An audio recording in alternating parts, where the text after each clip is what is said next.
Friends, இன்றைக்கி நம்ம all new TVS Jupiter 110 2024 complete review தான் பார்க்க போகிறோம். ஸோ இது வந்து பார்த்தீங்கன்னா ரீசெண்டாக லான்ச் பண்ணப்போ சில காஸ்மெட்டிக் சேஞ்சஸோட லான்ச் பண்ணாங்க. ஸோ அதே மாதிரி இதோட அப்பியரன்ஸ் ஆகட்டும், இதில் வந்து சில ஃபியூச்சர்ஸ் எல்லாம் வந்து ஆட் பண்ணியிருக்காங்க. சைலண்ட் ஸ்டார்டர் இதெல்லாம் வந்து ஆட் பண்ணியிருக்காங்க. ஸோ இந்த ஸ்கூட்டர் வந்து எப்படி இருக்குது, ஸோ இதோட க்ளோசஸ்ட் காம்படிட்டரான ஆக்டிவா 110 இது பெட்டராக இருக்கா அப்படின்றது வந்து ரிவ்யூவில் பார்த்துருவோம். ஸோ சேனலுக்கு புதுசாக என்னோட நேம் பிரவீன், நீங்கள் பார்த்துட்டு இருக்கிறது ஹார்த்தர்ஸ் யூடியூப் சேனல். சேனலை மறக்காமல் சப்ஸ்கிரைப் பண்ணி வச்சுக்கோங்க. குயிக்காக வீடியோக்குள்ளே போகலாம்.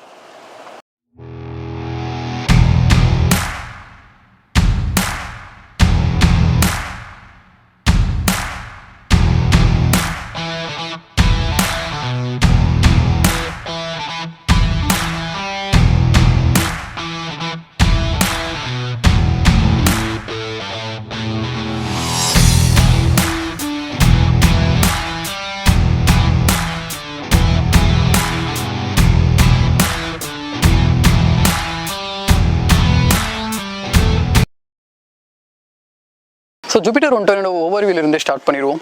ஸோ ஃப்ரண்ட்டில் வந்து பார்த்தீங்கன்னா நமக்கு எல்இடி லைட்ஸ் தான் கொடுத்துருக்காங்க. ஸோ அதே மாதிரி கீழே வந்து பார்த்தீங்கன்னா நமக்கு சைடு இண்டிகேட்டர்ஸ் வந்து கொடுத்துருக்காங்க. இது வந்து பேஸ் வேரியன்ட் தான்றதுனால நமக்கு வந்து டிஆர்எல்ஸ் வந்து இதில் கொடுக்கல. ஸோ அந்த இடத்துல வந்து ஜஸ்ட் அந்த பிளாக் கலர் ஸ்ட்ரிப்பை வச்சு நமக்கு ஒரு டிசைன் பேட்டர்ன் வந்து கொடுத்துருக்காங்க. இதில் வந்து டிஆர்எல்ஸ் வந்து கிடையாது. இந்த ஸ்கூட்டரோட ரியர் செக்ஷன் பற்றி பார்த்துருவோம். ஸோ ரியர் வந்து பார்த்தீங்கன்னா நமக்கு ரொம்பவே சிம்பிளிசிட்டியாக கொடுத்துருக்காங்க. ஸோ இதுக்கு முன்னாடி நம்ம பார்த்துருக்க ஸ்கூட்டர்ஸ் மாதிரி இதில் வந்து நமக்கு பிரேக் லைட்ஸ் வந்து கிடையாது. ஸோ சின்னதாக ஒரு சின்ன ஸ்ட்ரிப் மாதிரி தான் நமக்கு இங்கே கொடுத்துருக்காங்க. அதிலே வந்து பார்த்தீங்கன்னா நமக்கு இண்டிகேட்டர்ஸும் வந்து இன்டெகிரேட் பண்ணியிருக்காங்க. ஜூபிட்டர் 110 பில்ட் குவாலிட்டி எப்படி இருக்குது அப்படின்றத பார்ப்போம். ஸோ இப்போ வந்து இந்த ஸ்கூட்டர்ஸில் வந்து பார்த்தீங்கன்னா அதிகமாகவே ஃபைபர்ஸ் யூஸ் பண்ண ஆரம்பிச்சிட்டாங்க. பட் இந்த ஸ்கூட்டரில் வந்து பார்த்தீங்கன்னா கொஞ்சம் ஃபைபரும் ஓரளவுக்கு மெட்டலும் வந்து யூஸ் பண்ணியிருக்காங்க. பாயினர்ஸ் வந்து பார்த்தீங்கன்னா மிக்சடு தான். யூஸ்வலாக டிவிஎஸ் வந்து பார்த்தீங்கன்னா பில்ல வந்து எந்த காம்ப்ரமைஸுமே பண்ண மாட்டாங்க. இந்த ஸ்கூட்டருமே வந்து பார்த்தீங்கன்னா இந்த ஃபைபர் வந்து நல்லாவே ஸ்டர்டியாக இருக்குது. கீழே வந்து நமக்கு மெட்டல் தான் கொடுத்துருக்காங்க. இதோட சைட் பேனல்ஸுமே வந்து பார்த்தீங்கன்னா மெட்டல்ஸில் தான் கொடுத்துருக்காங்க. ஸோ மெட்டலோட ஃபீலுமே வந்து பார்த்தீங்கன்னா ரொம்பவே ஸ்டர்டியாக தான் இருக்குது. ஸோ அதே மாதிரி தான் நான் முன்னே சொன்ன மாதிரி தான் ஃபிட் அண்ட் ஃபினிஷ்லேயோ அதே மாதிரி பில்லையோ வந்து பார்த்தீங்கன்னா எந்த ஒரு காம்ப்ரமைஸுமே கிடையாது. ரொம்பவே நல்லாயிருக்கு. ஸ்கூட்டர்ஸில் எப்பயுமே ப்ராக்டிகலிட்டி தான் வந்து யூசர்ஸ் அதிகமாக எக்ஸ்பெக்ட் பண்ணுவாங்க. ஸோ இதில் என்னென்ன ப்ராக்டிகலிட்டி ஃபியூச்சர் கொடுத்துருக்காங்க அப்படின்றது வந்து பார்ப்போம். ஸோ ஃப்ரண்ட்டில் வந்து பார்த்தீங்கன்னா ஒரு சின்ன ஸ்டோரேஜ் கொடுத்துருக்காங்க. உங்களால் ஒரு வாட்டர் பாட்டில் இல்லை இந்த வண்டி வந்து வாஷ் பண்ணுறதுக்கு ஒரு சின்ன கிளாத் அந்த மாதிரி எல்லாம் நீங்கள் வந்து கேரி பண்ணிக்க முடியும். ஸோ நெக்ஸ்ட் வந்து பார்த்தீங்கன்னா இது வந்து பேஸ் வேரியன்ட் தான்றதுனால இங்கே வந்து நமக்கு யூஸ்வலாக வந்து ஹை எண்டில் வந்து நமக்கு வந்து சார்ஜர் கொடுத்துருப்பாங்க. பட் இதில் வந்து அது மிஸ் ஆகுது. பட் ஸ்டில் வந்து நம்மளால் அடிஷ்னலாக இன்ஸ்டால் பண்ணிக்க முடியும். ஸோ லெஃப்ட் சைடில் வந்து பார்த்தீங்கன்னா நமக்கு ஒரு சின்ன ஹூக் கொடுத்துருக்காங்க. இதில் வந்து ஒரு 3 kg கேரி பேக் வந்து உங்களால் கேரி பண்ணிக்க முடியும். ஸோ நம்பர் 3 ப்ராக்டிகலிட்டி எதுன்னு வந்து பார்த்தீங்கன்னா இதோட அண்டர் சீட் ஸ்டோரேஜ் தான். ஸோ இதில் வந்து பார்த்தீங்கன்னா ஓரளவுக்கு மேசிவான ஸ்டோரேஜை கொடுத்துருக்காங்க. இந்த மாதிரி ஃபியூச்சர் வந்து பார்த்தீங்கன்னா ஜூபிட்டர் 125 வந்து கொடுத்துட்டு இருந்தாங்க. இப்போ இதுலேயும் வந்து பார்த்தீங்கன்னா இதோட டேங்கை வந்து நமக்கு ஃபுட்ரெஸ்ட் கீழே கொண்டு வந்துட்டு இதுலேயும் வந்து ஸ்டோரேஜ் வந்து ஓரளவுக்கு பெருசாக கொண்டு வந்துட்டாங்க. இந்த ஸ்கூட்டரோட வெயிட் வந்து பார்த்தீங்கன்னா 106 kg கொடுத்துருக்காங்க. சீட் ஹைட் வந்து பார்த்தீங்கன்னா 765 mm. ஸோ ஆல்மோஸ்ட் வந்து ஒரு ஷார்ட்டரான சீட் ஹைட்டு தான். ஸோ கிரவுண்ட் கிளியரன்ஸ் வந்து பார்த்தீங்கன்னா 163 mm வந்து கொடுத்துருக்காங்க. இதில் கொடுத்துருக்க ஸ்விட்சஸ் பற்றி பார்ப்போம். லெஃப்ட் சைடில் வந்து பார்த்தீங்கன்னா ஆன் ஸ்விட்ச் கொடுத்துருக்காங்க. அதே மாதிரி இண்டிகேட்டர் கொடுத்துருக்காங்க. மேலே வந்து டிம் அண்ட் டிப் ஸ்விட்ச் கொடுத்துருக்காங்க. பாஸ் ஸ்விட்ச் வந்து இன்டெகிரேட் பண்ணியிருக்காங்க. பட் இதில் வந்து மிஸ் ஆகிற ஒரு ஃபியூச்சர் என்னென்னு வந்து பார்த்தீங்கன்னா நம்ம என்டார்க்கில் வந்து பார்த்துருந்தோம். இந்த இண்டிகேட்டரை நம்ம ஆன் பண்ணிவிட்டு மறுபடியும் ரீசென்டர் பண்ணணும் அப்படின்னா சென்டரில் இருக்க பட்டனை வந்து ப்ரெஸ் பண்ணால் போதும் அப்படின்ட்டு. பட் இதில் வந்து பார்த்தீங்கன்னா பட்டனை ப்ரெஸ் பண்ண முடியும். பட் என்னென்னா இதில் வந்து அந்த பட்டன் வந்து அந்தளவுக்கு ஸ்டர்டியாக இல்லை. அந்த ஃபீல் வந்து என்டார்க்கில் பார்த்த மாதிரி இதில் வந்து இல்லை, கொஞ்சம் மிஸ் ஆகுது. நமக்கு ரைட் சைடில் வந்து பார்த்தீங்கன்னா ஸ்டார்டர் சுவிட்ச் கொடுத்துருக்காங்க. ஸோ இது வந்து பேஸ் வேரியண்ட்டாக இருந்தாலுமே இதுலேயும் வந்து பார்த்தீங்கன்னா சைலண்ட் ஸ்டார்டர் தான் கொடுத்துருக்காங்க. இதில் கொடுத்துருக்க மீட்டர் கன்சோல் பற்றி பார்ப்போம். ஸோ இது வந்து பார்த்தீங்கன்னா பேஸ் வேரியன்ட் தான்றதுனால ரொம்ப பேசிக்கான டீட்டெயில்ஸ் தான் கொடுத்துருக்காங்க. ஸ்பீடோமீட்டர், ஓடோமீட்டர் கொடுத்துருக்காங்க. ஃபியூவல் லெவல் இண்டிகேட்டர் கொடுத்துருக்காங்க. டிவிஎஸில் வந்து யூஸ்வலாக வந்து பார்த்தீங்கன்னா பவர் அண்ட் ஈகோ மோடு வந்து அந்த லைட்ஸ் வந்து கொடுத்துருவாங்க. நெக்ஸ்ட்டு டிவிஎஸ்க்கான ஒரு லோகோ, சைட் ஸ்டாண்டர்ட் இண்டிகேட்டர் வந்து கொடுத்துருக்காங்க. ஹைபீம்க்கான சுவிட்ச் கொடுத்துருக்காங்க. அதே மாதிரி வந்து பார்த்தீங்கன்னா நமக்கு இண்டிகேட்டர் லெஃப்ட் ஆர் ரைட்டுக்கான அந்த லைட்ஸ் வந்து பிளிங்கர்ஸ் வந்து கொடுத்துருக்காங்க. மால் ஃபங்க்ஷன் இண்டிகேட்டர், லோ ஃபியூவலுக்கான ஒரு சின்ன ஒரு இண்டிகேட்டர் வந்து கொடுத்துருக்காங்க. இதில் கொடுத்துருக்க டயர் செட்டப் பற்றி பார்ப்போம். ஃப்ரண்ட்டில் வந்து பார்த்தீங்கன்னா 90-90-12 கொடுத்துருக்காங்க. ரியர்லையுமே வந்து பார்த்தீங்கன்னா நமக்கு 90-90-12 தான் வந்து கொடுத்துருக்காங்க. இதோட சஸ்பென்ஷன் வந்து பார்த்தீங்கன்னா ஃப்ரண்ட்டில் வந்து டெலிஸ்கோப் சஸ்பென்ஷன் வந்து கொடுத்துருக்காங்க. ரியரில் வந்து பார்த்தீங்கன்னா நமக்கு 3 ஸ்டெப் அட்ஜஸ்டபிள் சஸ்பென்ஷன் வந்து கொடுத்துருக்காங்க. இதில் வந்து ஒரு ஹேண்டியான ஃபியூச்சர் என்னென்னு பார்த்தீங்கன்னா நம்மளால் கையிலேயே வந்து இதை வந்து அட்ஜஸ்ட் பண்ணிக்க முடியும். ஸோ அந்த மாதிரி ஒரு சஸ்பென்ஷன் செட்டப் தான். ஸோ இதை வந்து ரைடுக்கு உங்களோட ரைடுக்கான டேஸ்ட்டுக்கு ஏற்ற மாதிரி ஹார்டோ சாஃப்டரோ வந்து நம்மளால் பண்ணிக்க முடியும். ஸோ சஸ்பென்ஷன் வந்து பார்த்தீங்கன்னா இது வந்து கேஸ் சார்ஜர் தான். ஸோ யூஸ்வலாகவே டிவிஎஸில் வந்து சஸ்பென்ஷன் ரொம்பவே நல்லாயிருக்கும். ஸோ இந்த ஸ்கூட்டரில் எப்படி இருக்குது அப்படின்றத வந்து பார்த்துருவோம். இதில் கொடுத்துருக்க ஃபியூல் டேங்க் பற்றி பார்ப்போம். ஸோ ஜூபிட்டர் 125 இன்ஸ்பயர் பண்ண அதே ஃபியூல் டேங்க் செட்டப்பை வந்து இப்போ ஜூபிட்டர் 110லையுமே வந்து கொடுத்துட்டாங்க. இது வந்து பார்த்திங்கன்னா நமக்கு ஃபுட்ரெஸ்ட் கீழே தான் வந்து கொடுத்துருக்காங்க ஃபியூல் டேங்க்கு. ஸோ இதில் வந்து உங்களால் ஒரு 5.1 லிட்டர் ஃபியூலை வந்து ஃபில் பண்ணிக்க முடியும். ஸோ இதில் வந்து இன்னொரு ஆக்சசபிளான ஃபியூச்சர் என்னென்னு பார்த்தீங்கன்னா நம்மளால் ஃப்ரண்ட்லேருந்தே வந்து ஃபியூல் ஃபில் பண்ணிக்க முடியும். ஸோ இதோட இன்ஜின் ஸ்பெக்ஸை பற்றி பார்த்துருவோம். சிசி வந்து பார்த்தீங்கன்னா நமக்கு 113.3 சிசி இன்ஜின் வந்து கொடுத்துருக்காங்க. பவர் வந்து பார்த்தீங்கன்னா 7.91 பிஹெச்பி, டார்க் வந்து 9.8 Nm வந்து கொடுத்துருக்காங்க. ஸோ இது வந்து தியரிட்டிக்கல். ஸோ ப்ராக்டிக்கலாக ரைட் பண்ணும்போது எப்படி இருக்குது, ஆக்டிவாவோட பெட்டராக இருக்கா அப்படின்றத வந்து பார்த்துருவோம். ஸோ சிவிடி வந்து பார்த்தீங்கன்னா நார்மலான ஒரு சிவிடி தான், டெடிகேட்டடாக எந்த ஒரு ஏர் ஃபில்டருமே கொடுக்கல. ரிஃபைன்மெண்ட் லெவல்ஸ் வந்து எப்படி இருக்குது அப்படின்றதும் வந்து பார்த்துருவோம். இப்போ இந்த ஜூபிட்டர் 110 2024 ரைட் ரிவ்யூ எப்படி இருக்குது அப்படின்றது வந்து பார்த்துருவோம். ஸோ இதில் வந்து பார்த்திங்கன்னா சைலண்ட் ஸ்டார்டர் தான் கொடுத்துருக்காங்க. நமக்கு வந்து ஸ்டார்ட் பண்ணும்போது எந்த ஒரு நாய்ஸுமே இருக்கல.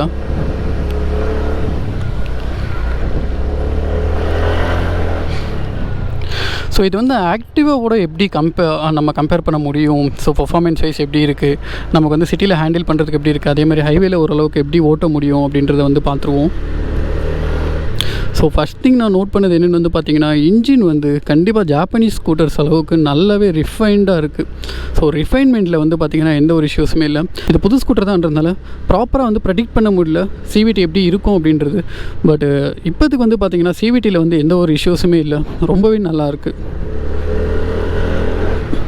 இது பவர் வைஸ் வந்து பார்த்திங்கன்னா ஆக்டிவாவோட கொஞ்சம் நல்லா தான் இருக்குது. நமக்கு வந்து கொஞ்சம் டார்க்கியாக தான் இன்ஜின் வந்து ஃபீல் ஆகுது. உங்களுக்கு வந்து பார்த்திங்கன்னா த்ராட்டலுமே வந்து ஓரளவுக்கு நல்லா ரெஸ்பான்சிவாக தான் இருக்குது. ஸோ 110ல் வந்து இது ஓரளவுக்கு நல்ல பெட்டரான ஒரு இன்ஜின் அப்படின்னு நான் நினைக்கிறேன். இதோட சஸ்பென்ஷன் வந்து பார்த்திங்கன்னா அந்தளவுக்கு ஹார்டான சஸ்பென்ஷன் எல்லாம் கிடையாது, ஓரளவுக்கு சாஃப்ட்வேர் சைடு தான் இருக்குது. பட் ரைடில் வந்து எந்த ஒரு இஷ்யூஸுமே இல்லை, ரொம்பவே நல்லாயிருக்கு. ஸோ ரியரில் வந்து பார்த்திங்கன்னா நமக்கு நைட்ராக்ஸ் சஸ்பென்ஷன் கொடுத்துருக்கிறதுனால, கேஸ் சார்ஜர்ன்றதுனால ரொம்பவே நல்லாயிருக்கு சஸ்பென்ஷன். ஹேண்ட்லிங்குமே வந்து பார்த்திங்கன்னா ரொம்பவே நல்லாயிருக்கு. ஸோ வெயிட் வந்து பார்த்திங்கன்னா உங்களுக்கு எந்த இடத்துலையுமே ஃபீல் ஆகலை, ரொம்பவே நல்லாயிருக்கு. ஸோ சைட் மிரர்ஸ் பற்றி பார்ப்போம். சைட் மிரர்ஸ் வந்து பார்த்திங்கன்னா ஓரளவுக்கு ப்ராக்டிக்கலாகவே தான் இருக்குது, அந்தளவுக்கு ஷோல்டர்ஸ் எல்லாம் எதுவுமே வந்து கவர் பண்ணலை. பிரேக் வந்து நம்மக்கிட்ட இருக்கிறது பேஸ் வேரியன்ட் தான்றதுனால பைட் வந்து அந்தளவுக்கு பெருசாக எதுவுமே இல்லை. பட் நீங்கள் வந்து டிஸ்க் வேரியன்ட் எடுக்கிறது வந்து ஓரளவுக்கு பெட்டரான ஆப்ஷனாக இருக்கும். இந்த ஸ்கூட்டர் வந்து பார்த்திங்கன்னா கண்டிப்பாக ஜாப்பனீஸ் மோட்டர்ஸோட காம்படிட் பண்ணுற மாதிரி தான் இருக்குது. இதில் வந்து எந்த ஒரு இஷ்யூஸுமே இல்லை, ரொம்பவே நல்லாயிருக்கு.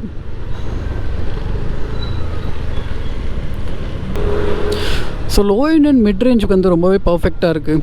ஸ்கூட்டரில் எந்த ஒரு இஷ்யூஸுமே இல்லை. முடிஞ்சால் நம்ம ஒரு சின்ன ஹைவே எடுத்து பார்ப்போம், இதோட டாப் எண்ட் வந்து எப்படி இருக்குது அப்படின்றது.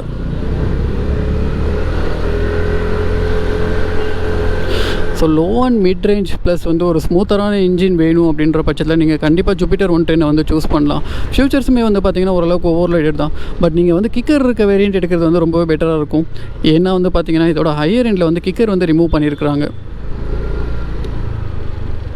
ஸோ இதில் ஹை எண்டில் என்னென்ன ஃபியூச்சர்ஸ்லாம் இருக்குது அப்படின்றத வந்து நான் டெடிக்கேட்டடாக ஒரு வீடியோ வந்து நான் பண்ணியிருக்கேன். ஸோ இது வந்து லான்ச் ஆகும்போதே நான் பண்ணியிருந்தேன். ஸோ அந்த வீடியோ வந்து ஒரு தடவை செக் பண்ணி பாருங்கள். உங்களுக்கு வந்து இதோட ஹை எண்டில் வந்து என்னென்ன ஃபியூச்சர்லாம் கம்ப்ளீட்டாக இருக்குது அப்படின்றது வந்து நான் கிளியராக எக்ஸ்பிளைன் பண்ணியிருக்கேன். சீட்டிங் கம்ஃபர்ட்டுமே வந்து பார்த்திங்கன்னா ரொம்பவே நல்லாயிருக்கு. ஸோ எந்த ஒரு இஷ்யூஸுமே இல்லை, ரொம்ப சாஃப்ட்வேரான ஒரு சீட்டிங் செட்டப் தான். ஃபுட் பேக்ஸுமே வந்து பார்த்திங்கன்னா ஓரளவுக்கு அடிக்வேட்டான ஸ்பேஸ் தான் இருக்குது. ஸோ அதுவும் வந்து பார்த்திங்கன்னா எந்த ஒரு இஷ்யூஸுமே இல்லை, ஓரளவுக்கு காம்பேக்டான ஸ்கூட்டர் தான். ஸோ கண்டிப்பாக இதை வந்து ஆக்டிவாவுக்கு நீங்கள் வந்து ஒரு ரீப்ளேஸ்மெண்ட்டாக இதை வந்து நீங்கள் கண்டிப்பாக கன்சிடர் பண்ணலாம். ஸோ ஆக்டிவாவை கம்பேர் பண்ணும்போது கண்டிப்பாக இது ஆக்டிவாவோட வே பெட்டராக தான் இருக்குது.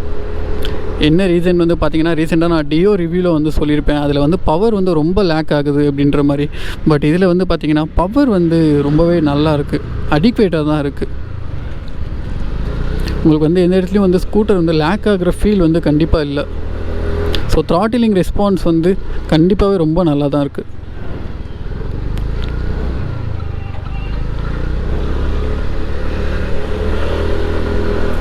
இதேமாதிரி ஸ்கூட்டர் வந்து பார்த்திங்கன்னா சிட்டிக்கு வந்து ரொம்பவே ஃப்ளிக்கபிளாக இருக்குது. வெயிட் வந்து நல்லா மேனேஜ் பண்ணியிருக்காங்க. நமக்கு வந்து ஃபுட்ரெஸ்ட் கீழே தான் வந்து ஃபியூல் டேங்க் கொடுத்துருந்தாலுமே அந்த எர்கனாமிக்ஸ் வந்து ரொம்பவே நல்லா மெயின்டைன் பண்ணியிருக்கிறாங்க. ஸ்கூட்டர் வந்து ரொம்பவே ஃப்ளிக்கபிளாக இருக்குது, அதில் வந்து எந்த ஒரு இஷ்யூஸுமே இல்லை. ஆக்டிவா 110 எடுக்கிற ஐடியாவில் இருந்தீங்கன்னா கண்டிப்பாக இதை ஒரு தடவை ரீகன்சிடர் பண்ணிவிட்டு இந்த ஸ்கூட்டரையும் ஒரு தடவை டெஸ்ட் ரைடு எடுங்க. கண்டிப்பாக ரொம்பவே நல்லாயிருக்கு ஸ்கூட்டர். ஸோ இதோட மைலேஜ் வந்து எவ்வளோ கொடுக்கும் அப்படின்றது வந்து பார்ப்போம். இது வந்து பார்த்திங்கன்னா உங்களுக்கு ஆல்மோஸ்ட் வந்து சிட்டியில் வந்து ஒரு 45 to 48 அந்த ரேஞ்சில் வரும். இதுவே ஹைவேஸில் நீங்கள் ஓட்டுறீங்க, ஒரு எக்கனாமிக் ஸ்பீடில் ஓட்டுறீங்க அப்படின்னா கண்டிப்பாக உங்களுக்கு வந்து 55 to 60 தரும். நீங்கள் வந்து ஓரளவுக்கு ரஃபாக ரைட் பண்ணாலுமே ஹைவேஸில் உங்களுக்கு வந்து 50+ தான் கண்டிப்பாக தரும்.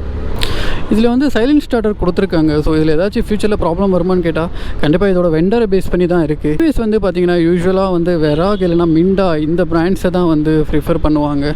ஸோ இதோட ECM வந்து யார் வந்து சப்ளையர்னு வந்து நமக்கு கிளியராக தெரியல.